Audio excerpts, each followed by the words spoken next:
વલસાડ જિલ્લામાં 100 કલાકમાં હિસ્ટ્રી શીટરોની યાદી બનાવવાની કાર્યવાહીમાં પોલીસને મોટી સફળતા હાથ લાગી છે. ઔદ્યોગિક નગરી વાપીની ડુંગરા પોલીસે ચીરી વિસ્તારમાંથી 2 પિસ્તોલ અને 14 જીવતા કારતૂસ સાથે 2 શખ્સોની ધરપકડ કરી છે. વલસાડ જિલ્લામાં 250થી વધુ હિસ્ટ્રી શીટરોની ચકાસણી કરવામાં આવી હતી. આ દરમિયાન ડુંગરા પોલીસને મળેલી બાતમીના આધારે વાપીના ચીરી વિસ્તારમાં એક જગ્યાએ વોચ રાખી હતી.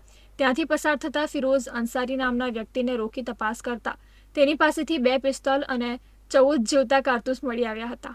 આથી આરોપીની આગવી ઢબે પૂછપરછ કરતા આરોપીને આ હથિયારો આપનાર બિપિન વૈજનાથ મંડલ નામના અન્ય એક આરોપીની પણ ધરપકડ કરવામાં આવી હતી. બંને આરોપીઓની તપાસ કરતા એક આરોપી દરજી કામ કરતો હતો, જ્યારે અન્ય એક આરોપી વાપીની ફાર્મા કંપનીમાં ફિટર તરીકે કામ કરતો હતો. આરોપીઓ હથિયારો ક્યાંથી અને કેવી રીતે લાવ્યા હતા અને કોને આપવાના હતા તે દિશામાં પોલીસે ઊંડાણપૂર્વક તપાસ હાથ ધરી છે.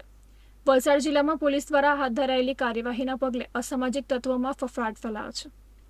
જે બંને ઈસમ પકડાયેલા છે તે પૈકી એકનું નામ છે ફિરોઝ અંસારી, જે મૂળ યુપીના અયોધ્યા જિલ્લાનો રહેવાસી છે. બીજો ઈસમ છે જેનું નામ છે બીપી મંડલ, જે મૂળ બિહારના બાંકા જિલ્લાનો રહેવાસી છે. ફિરોઝ અંસારી છે એ ચીરી વિસ્તારમાં દરજી કામ કરે છે અને બિપિન મંડલ છે જે પ્રાઇવેટ કંપનીમાં નોકરી કરે છે. આ બંને ઈસમો આ ગેરકાયદેસર હથિયારો પિસ્તોલ અને જીવતા કારતૂસ ક્યાંથી લાવ્યા હતા, કેવી રીતે લાવ્યા હતા, એનો શું ઉપયોગ કરવાના હતા, આ બાબતની તપાસ કરવા માટે ડુંગરા પોલીસે આ બંને ઈસમો વિરુદ્ધ આર્મ્સ એક્ટ મુજબનો ગુનો દાખલ કરેલ છે.